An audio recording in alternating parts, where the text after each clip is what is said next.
You got to do Red Sox. Good morning, TopFanRivalry followers. It's time for episode 2 of Unraveling the Red Sox. Mike and I are here. We're going to have a good time. Good morning on a Friday, Mike. How are you? Good, Bill. How are you today? I'm loving it, man. I am literally Good. sitting in my hotel right now for Top Fan Rivalry first ever fan fest. And it's 7 o'clock in the morning, and I'm saying, giddy up, let's talk Red Sox. Hey, I think that the Fenway background is a much better choice than the sphere out the window. So, Oh, there you go. There you go. There you go.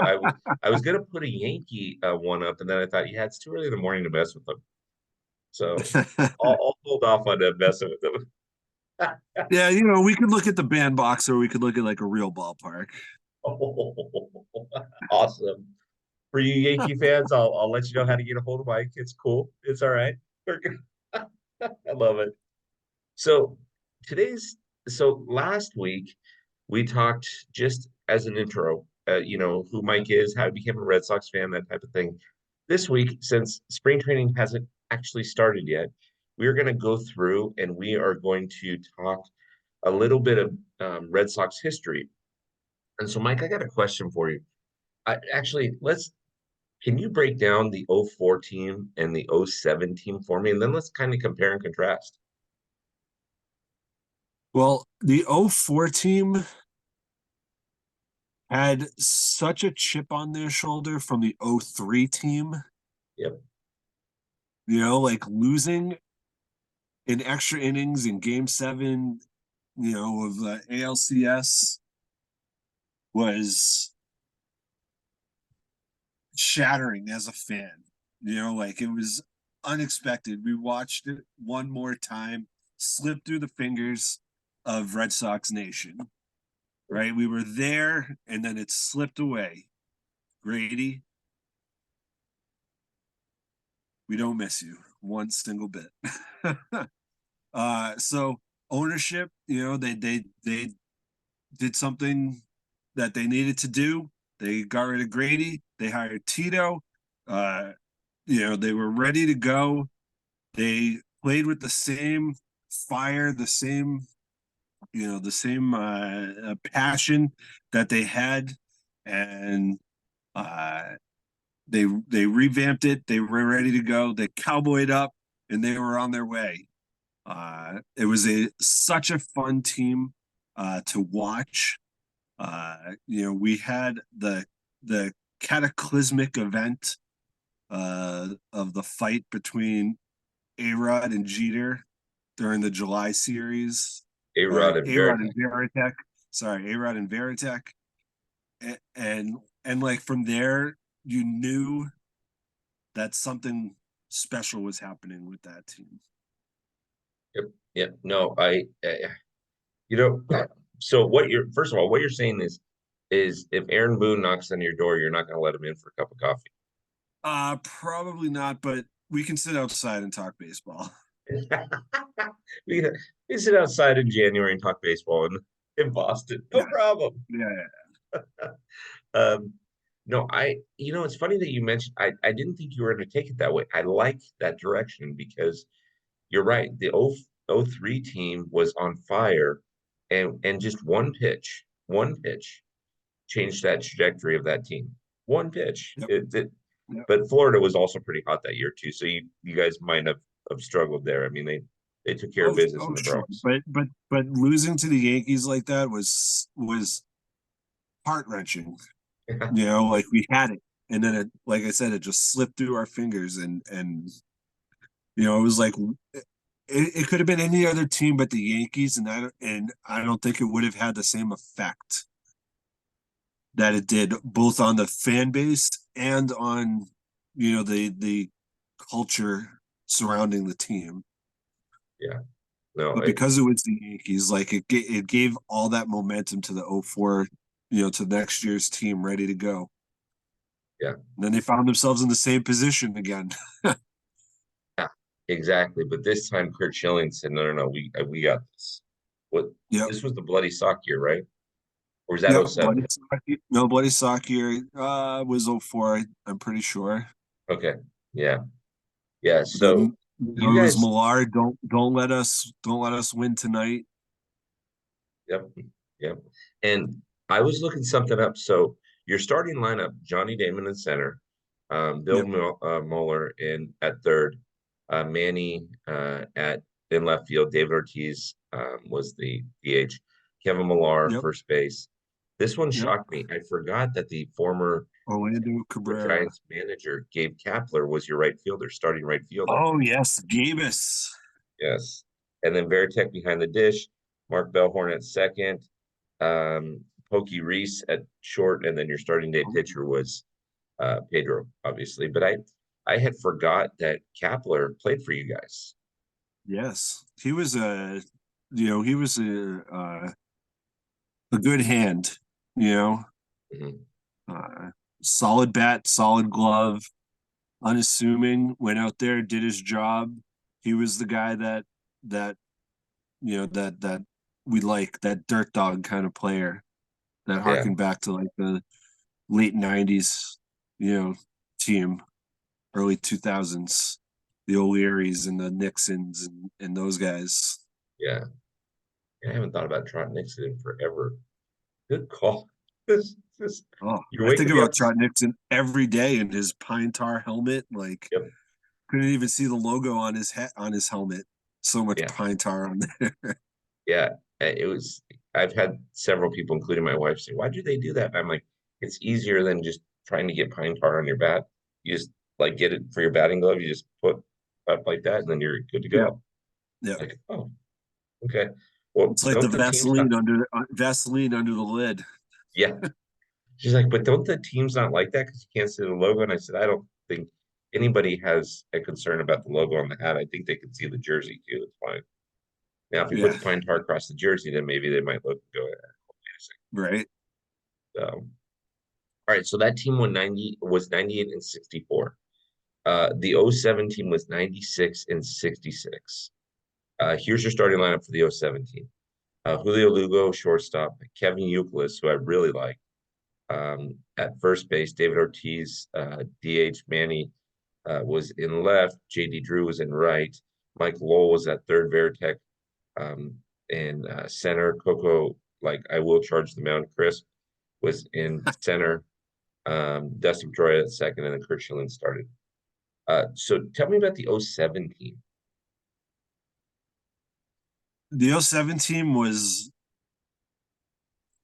so the '04 team, sorry to harken back, the '04 team, obviously they break the curse. So Yeah, like, then it's totally unexpected, like they finally do it, they break through the wall, and now it's like now it's smooth sailing, right? Now we're like, all right, we've set a standard, we're ready to go. Uh, I believe oh oh 0506 was uh oh man, like Renteria, right? Like we had Renteria, and we had like some. They didn't make some great moves, right? The team to try and stay there. So then they made the trade for Beckett and Lowell, right, with Miami, right. and we brought in another top of the rotation pitcher. I believe we have a young John Lester on that team also. Second year, I think Lester came up in '06. So you have this really deep pitching rotation, and then you have a great influx of not new players, but new Red Sox. Mike Lowell, uh, like he was a great character guy again for the team, and a former World Series MVP. So he brings this uh this cachet, this the this experience to this team further. So another great team to watch day in and day out. You also had the emergence of Jacoby Ellsbury in that postseason, Good. who probably should have been the World Series MVP that year. But because he was a rookie, I don't think that they gave it to him, that they gave it to, I believe Lowell won the MVP again that year. So yeah. And I think it should have been Jacoby, honestly, from what I remember. But it was another fun team to watch. Those were days where I was watching the Red Sox every single day. Well, there's You something know, to I watch. yeah, it Right? was appointment viewing for them. I think that they had that year they had the game where they maybe that wasn't that year. Trying to think back. They like pounded the Marlins like 24-3 or something like that. Mhm. I think that was that year. They had um that was the year they hit 4 home runs in a row, back to back to back to back. Like they have moments like that when you're watching day in and day out, and you just knew that this team too was ready to go. So pitching, lineup, top to bottom, influx of rookies and veterans, and you just had that right mix again, and they were ready. So it's interesting that you mentioned the kind of the trades and the moves, right? Because I was just looking up stats as you were talking. And in '05, they won the wild card. '06, they came in third place, 11 games out at 86 and 76. They still had a decent season, but you guys play in the toughest division in baseball. So they're 86 and 76 is usually not going to get it done. And then the Right. next year with the advent of Well, those new it wasn't players. necessarily, sorry to cut you off. It wasn't Go. necessarily the toughest division in baseball at that point. The Orioles weren't great. The Blue Jays weren't great. The Rays weren't great either. It was just the Red Sox and the Yankees. Oh, that's true. But 19 games against the Yankees, Yeah, it changes. that's It yeah, changes that's the a lot of tough dynamic. games.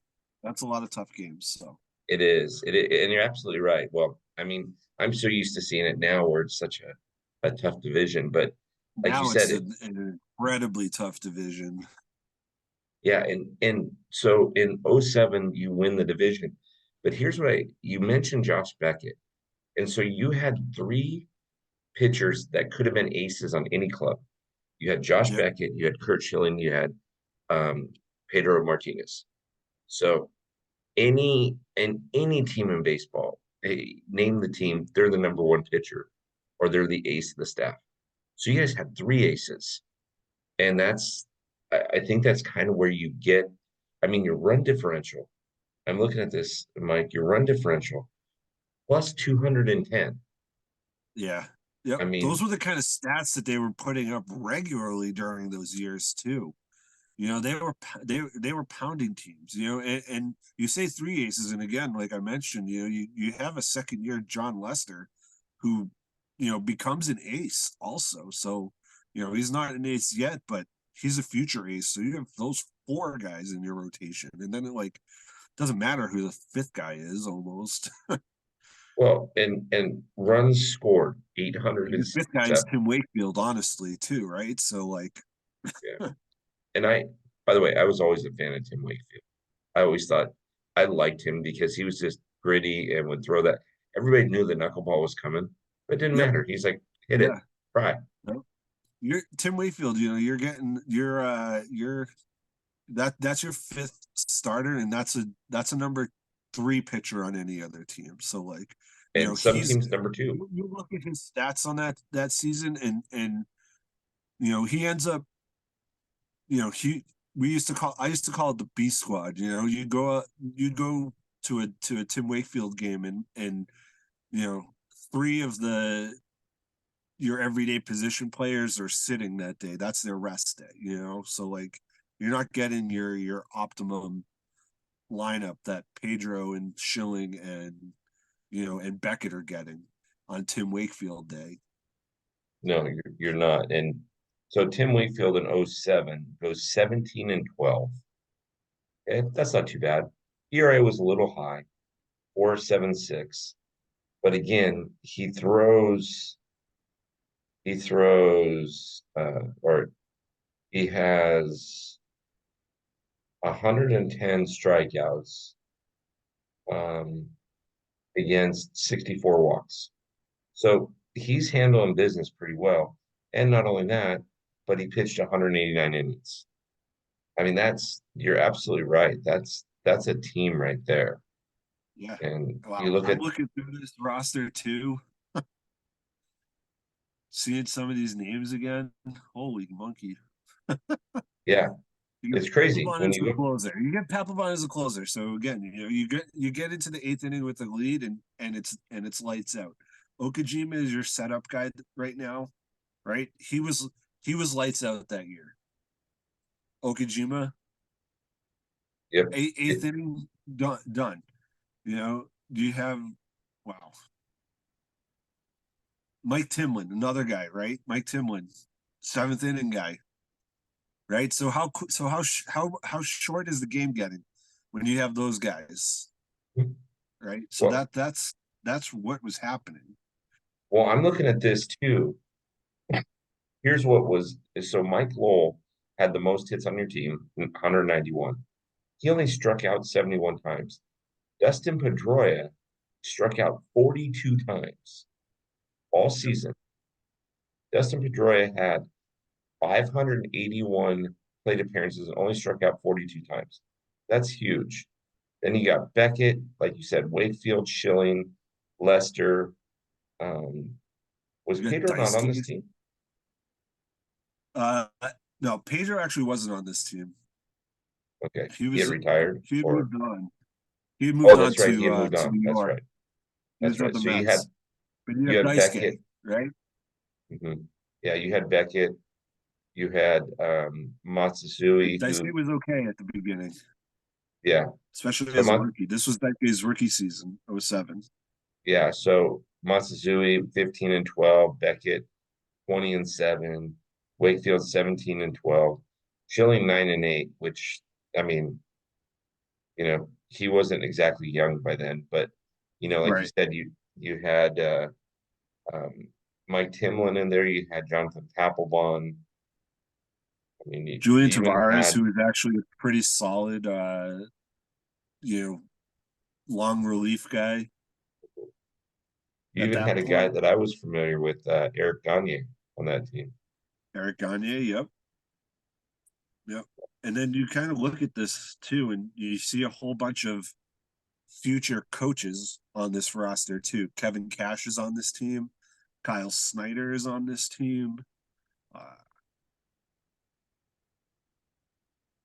Yeah. so you have those guys that are you have Case and Gabbard on this team, a Red Sox legend. Red Sox legend. He was supposed to be, You have Alex right? Cora on this team. Right. Alex Cora is on the team. So, And you Al, just you have this team of youth infusion, knowledge, pitching. Like again, it's just a perfect makeup. And you watch this team play, and besides JD Drew, who never showed a lick of emotion, these guys liked playing with each other. You could see it every day. They were out there having a good time. And that's like one of those intangibles that makes a winning team win. You don't see teams win that like there's all this like controversy, whether it's with the coach, between the players, all this animosity. Like as soon as that happens, and believe me, like that's what's been happening. That's what we've noticed up here over the last couple of years, which is why they've been finishing in the basement. There's whether it's between management and upper management or players on the field and the coaches, there's this animosity that it's work to show up to play. and you know what's so funny about that is that's why I like going to minor league baseball games because those guys are still trying to make it, right? They're Yeah, trying hard. These guys, it yeah, yeah. I honestly I think the probably the worst job in baseball to have would be an MLB manager because you're sandwiched between you and the GM and the ownership telling you what to Right. do, and then the players that are telling you day by day, which sometimes you might not share with the upper management. And it's weird. It's a weird dynamic, but I mean, it takes a special guy to be able to do that. That's for sure. Right. Yep. I I'm so sad. I love Dustin Pedroia. I'm sad that his career got cut short with We love injuries. Dustin Pedroia too. I mean, I'm looking at his stats, and he's got 2 years where he had over 200 hits. He's got one, He two, was MVP three. and Rookie of the Year, Yeah. He's got right? So like, 3 of his 14 seasons, he hit over 165 hits. 2 of his 14 seasons, he hit over 200 hits. The last two really don't count because, I mean, he his was injured. last 2 seasons, he had a combined 34 plate appearances. So it's not, Yep. you can't even consider that. Okay, Even his so last 3 seasons, he played a half a season. He got hurt in Colorado. I forget exactly what year it was. I want to say 14 or 15. mm, And then after that, it was just nothing. Like, try to come back, try to come back. yeah, Never, never played a full season after that. And, it was too bad because if you extrapolate a career like Dustin Pedroia had to start on, like, could have been Ichiro. yeah. So, so I know this isn't a fair question to ask you because this is like comparing your children, so to speak. But if you had to pick which team was better, so let's just say for fun, there was a one game playoff between the '04 team and the '07 team. Who wins that game? Who wins that game? The '07 team. Who who team what team do I like better? The '04 team. Of course, they broke Which the curse. yeah. Yeah, they But no, that's I think the '07 team was all around better. yeah, no, they broke the curse. So you're gonna love that team much more because Right. it got you believing that you were not always going to be a bridesmaid, but you could actually be a bride. Right. And I get it. I totally understand that. Um, as I was looking at stats, I was going to argue with you if you were going to say the O set or the '04 team was. It was like the '04 No. team was more emotional for you, but the Yes. '07 Yep. team was the better team. Yeah. Yep. I completely agree. I completely agree. I mean, Okay, if you can make some comparisons, between like some of those swing positions, like who would I take as a closer, Keith Falk or Jonathan Papelbon? Jonathan Papelbon. Who would like Mark Bellhorn or Dustin Pedroia? Like, even JD Drew versus Gabe Kapler. Like we talked about how vital a part of the team Kapler was in '04, but like I'm taking JD Drew every day. every So time. JD Drew was that player that was very underestimated. I mean, he played for the Dodgers for a while, and he yeah, was very yeah, he played underestimated, everywhere. but he was really good. I Yeah, don't care what yeah, anybody says. He was really good. He'll never make the Hall of Fame, but he was really good. And he always played on a team where it wasn't JD Drew and the so and so's are coming to town, right? I mean, sure, the yeah, O yeah, set, yeah. He was never like the star player. that's what Very makes him so good. he was a very very good role player.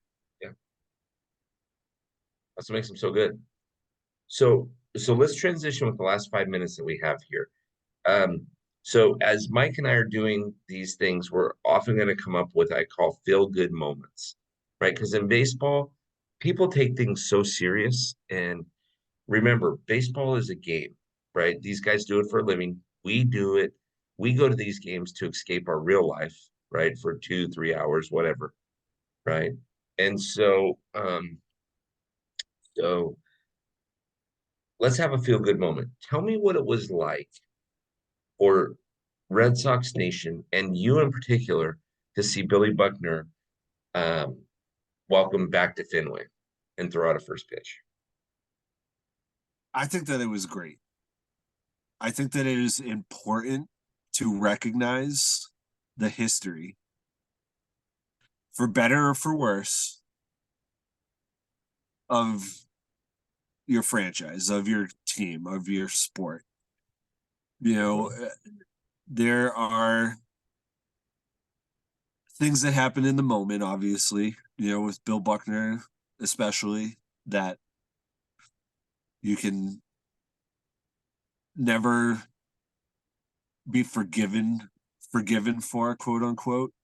Mhm. But I think that it's so important to appreciate the history, to appreciate the story of your team, and it makes you that much more uh of a fan of the team. Like, not to go totally rogue here, but my other great passion is wrestling, right? So like professional wrestling, like WWF, WWE, and they just are telling like a constant story. It's just a consistent story, and yes, it's written. And sport, real sport, is not written. It's completely organic, and that is even more important than the theatrical stuff. It's theater of life, and it's the stories that you tell, and it's the reason that my grandkids will be a Red Sox fan, or a fan of whatever franchise that they choose to be a fan of, because they're gonna gravitate towards these moments of history with the team. 100%. And here's the thing that I struggle with. Most people don't realize that Bill Buckner played 22 years. Most people don't realize that Bill Buckner was Got a ticket to 285. Tinseltown. Yeah. Most people don't realize that Bill Buckner played or was 285 hits shy of 3,000. They don't realize that he also hit 289 lifetime. The Right. only and I feel terrible for this guy, but the only thing that most people remember is slow ground ball down first. Oh, he gets by Buckner. Ray Yeah. Knight comes in Right. to score.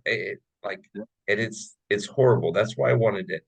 Like, I've watched. There are several YouTubes that I'll watch, basically, on loop when I need either pick me up or something. Like, I watch the Veritek A-Rod fight at least once a month because I think it's funny. Like, if I need something Yeah. to watch that's funny, I think it's funny because A-Rod goes after him, but Veritek, pound for pound, Veritek was outmatched, but Veritek wasn't going to slow down. He was going to take on A-Rod, didn't matter. And so much respect for Veritek there, but um, there's feel good moments like this. And so I've watched this Billy Buckner thing a number of times, and I've been wanting to ask you about it because I just when he comes out of the Green Monster and he's walking and people are just cheering, it's something special, right? Yeah. It's Yep. something Yeah. special.